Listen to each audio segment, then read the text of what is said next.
Nå. Og der er tyfon. Her er, vi går lidt rundt ud i køkkenet. Og altså det blæser bare rigtig meget kraftigt udenfor. Prøv at kigge en gang. Her er vores udsigt gennem en rude i køkkenet. Skal vi prøve at tørre lidt af her. Det kan godt være lidt. Så I kan se det. Meget kraftig vind. Det er en tyfon, der passerer Taiwan lige nu.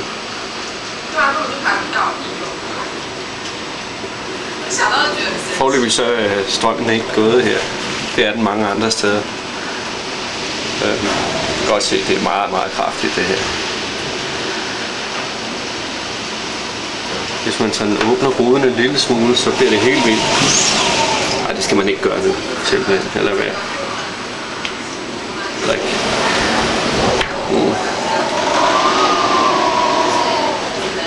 Simpelthen. Tyfon. Ja. Okay, jeg stopper her.